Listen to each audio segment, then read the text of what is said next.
Hi there, Janet Fritz here for Galaxy Girl Creations. Welcome to my channel. Welcome to another 14 days of Christmas.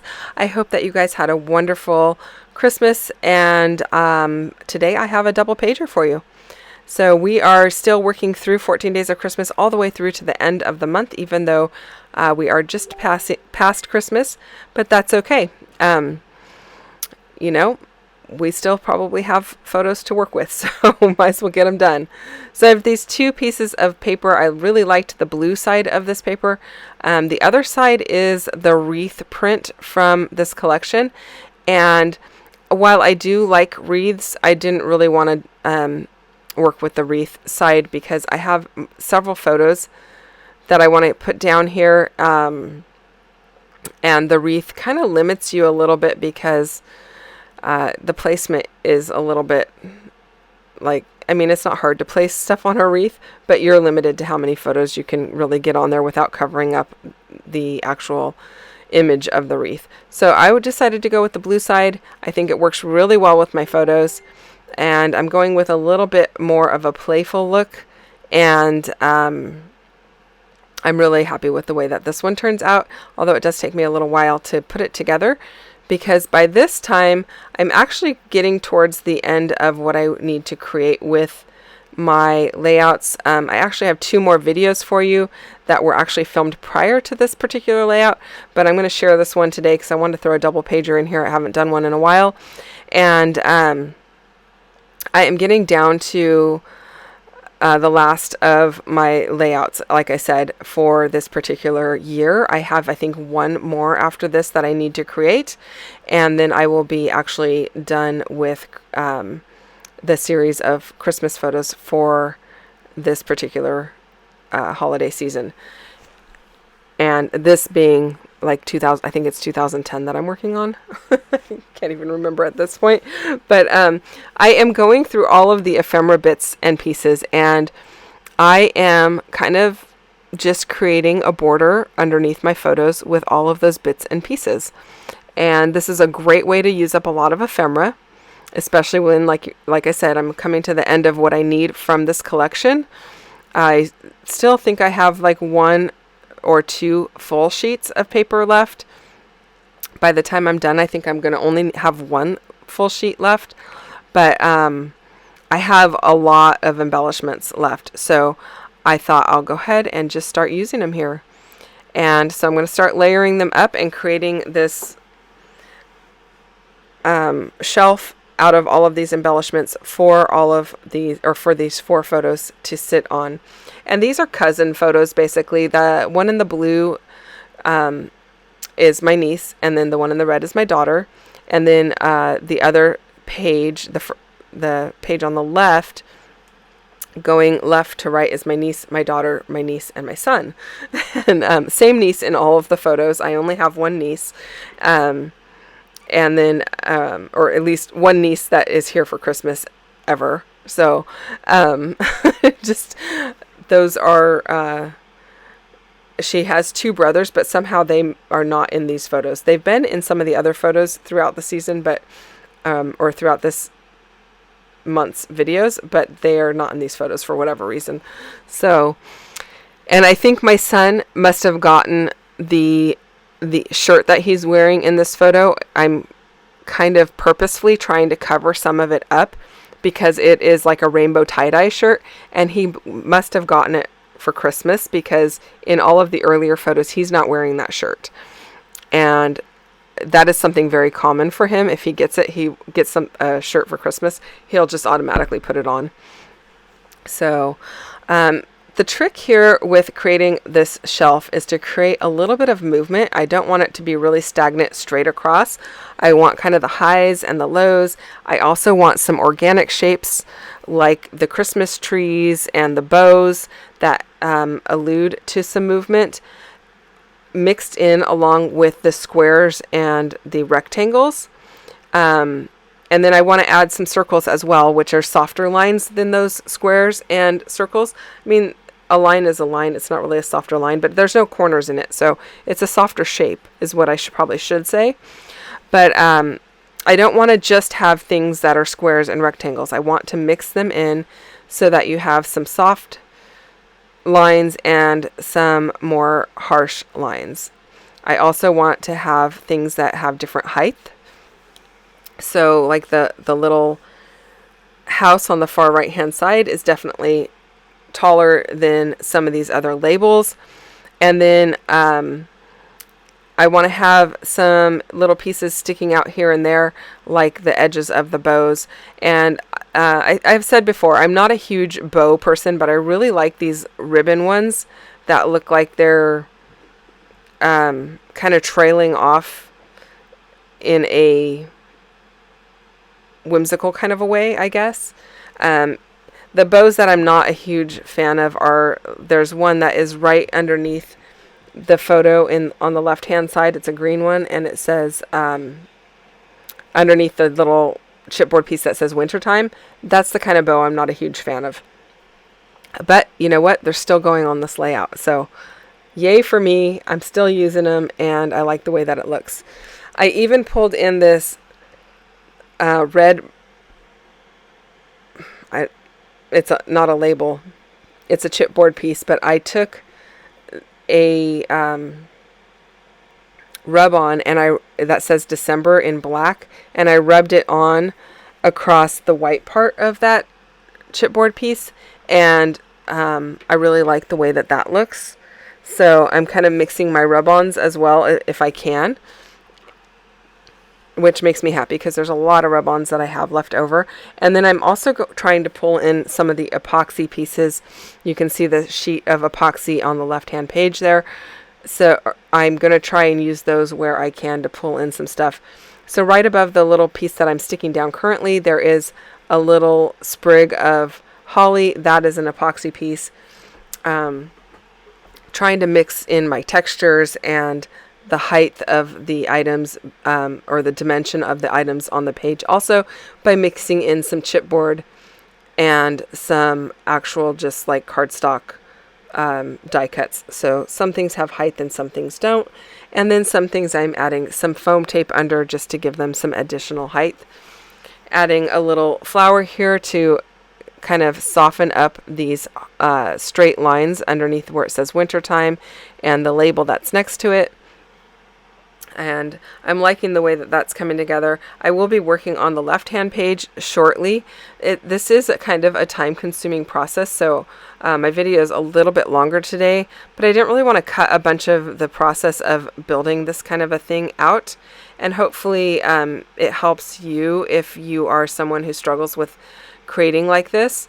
About a week and a half ago, I did a layout for Mixed Media Mayhem that had a bunch of flowers as a border across the join of two pieces of paper, which is very similar, but it's a lot easier when you're using shapes like flowers because those are natural shapes, and I mean everybody has seen flowers in nature and you kind of know how they should kind of flow with some sprigs coming out or whatever.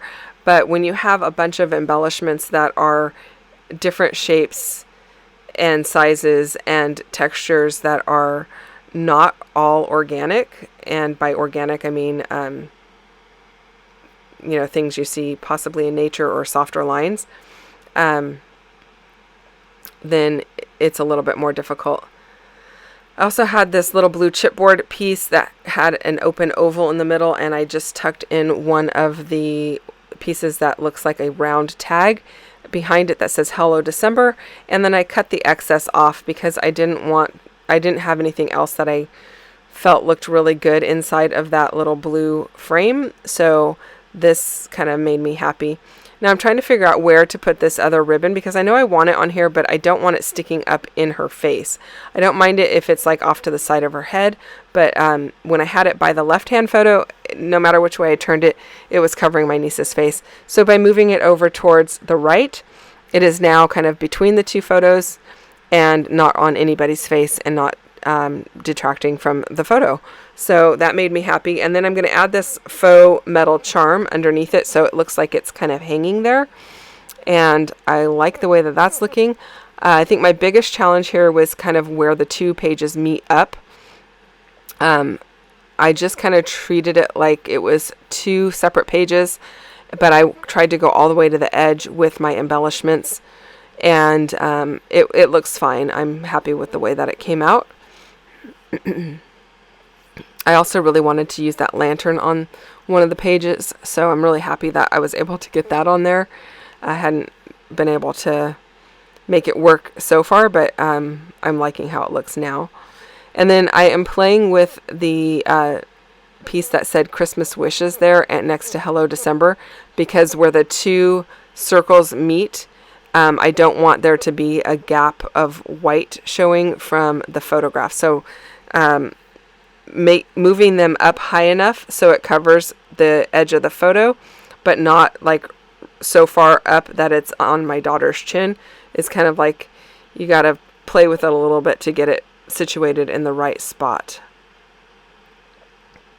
So I'm liking how that's looking, and I'm liking how there are different heights or sizes to the embellishments, so it gives a little bit of a interesting way for your eye to move across the page and see those things. It doesn't look just like a straight line. Your eye kind of moves up and down to see everything. So that makes me happy. Making sure also that there are colors represented across both layouts. I didn't want to have too much blue just on the left-hand page. I wanted to add some green in there. So I'm adding this green bow to the top of the lantern. I do have quite a bit of blue on that side, so by adding that lantern, and then I'm going to add a little green piece to the top of the photo, that's going to help. And here I'm going to add some of the epoxy pieces, and my title for this layout is just Merry Christmas, because that is what the epoxy words there say, and I think that works fine. And then I started playing around with these larger pieces because I have quite a few of the larger floral bits here, but and I felt like I needed something at the top of the photos. I had so much going on at the bottom that the top of the photos looked kind of barren. So I'm just going to tuck this in behind the photograph, and then I am popping this faux metal label, or I guess it's a label. I don't know what it's actually called. It looks like a book plate, actually. And I'm going to add that there at the top next to Merry Christmas to kind of span the two. And then I'm trying to figure out how to do the same on the opposite side using the leftover bits that I have. And I end up having to pull out one of the rub-on sheets so that I can have enough to go above the far left photo. And I think that works out fine. Well, at least I thought I used a rub-on. I'm pretty sure I do. Always interesting to go back and look. Oh, maybe I didn't use a rub-on. No, I do use a rub-on. It's not in that spot. I'm like, I know I used a rub-on. So I am going to use a rub-on, but it's not in that spot. I am going to have a little gap above these two, but that's going to give me a spot to add this little green frame and tuck it in like it is a little place to do a little bit of writing, because I don't really have a spot for journaling on here other than in the empty little label above the photos. So, I could write like along the bottom of the layout or something like that, but I don't really have a ton to say. The girls got both of those pajama sets, or, well, my niece is not in a pajamas. I can't remember what those things are called. It's like a blanket that also had arms in it. They were very popular at that time. And like I said, I don't remember what they're called, but my daughter has some Feedy pajamas, and they both got those for Christmas. So just showing off their Christmas gifts. And now I'm tucking in the epoxy Christmas lights. There were several of those on the epoxy sheet, so I'm going to tuck those in here and there just to finish those off. And then I am going to actually switch the 2 pages. I know that might seem weird, but I really wanted the Merry Christmas to be on the left-hand page, and it kind of looked like there's something missing on the current left-hand page. Because the one photo is so much smaller than the left-hand photo, it kind of looks like everything slants down towards the right. So this is where I'm going to switch the 2 pages, which I like. And then I'm going to grab a rub-on, and I'm going to use a rub-on in that upper right-hand corner of the double page layout. And that is going to finish it off for me, you guys. This is where I remember using the rub-on. So it brings in all of the same colors. It's the same as the pieces that are tucked behind the top of the photos. I just cut it in half basically, and I am rubbing it onto some white paper. And then I'm going to fussy cut it out. I don't think I make you sit through all of that. Nope. And then I'm going to just go ahead and put it up here at the top and add a couple of these chipboard pieces to bring in the 3 colors that I have everywhere else, which is the red, the blue, and the green. And that is it. And that completely finished off the layout for me. I'm really happy with the way that that looked. And hopefully it looks good to you too. Close-ups are coming up here in just a moment, you guys. Thank you so much for spending time with me. I do have quite a few close-ups because there is a lot jam-packed on both of these 2 pages. So stick around for those and you'll get have quite a bit to see. There we go. Thanks so much for watching. If you guys have any questions or comments, please leave those down below. I will get back to you as quickly as I can. I hope you had a wonderful holiday season this year. We have just 2 more days after this for 14 days of Christmas, and I hope that you have enjoyed this series. And go and check out everyone else who is playing along. All of the links are down below, as are links to the products that I've used today, so that you can purchase those if you are interested in them. Again, thanks for your time. I really do feel blessed to have you guys watching my channel and spending time with me in whatever way is possible. If you're not already a member of my Facebook group, I would highly encourage you to go and join that as well, because I do a live a couple of times a month over there. The link is down below. It is Galaxy Girl Creations. You can just search it on Facebook and ask to join, and we'll let you in. And if you don't mind hitting that like button, I would really appreciate that too. Thanks for watching. Bye-bye.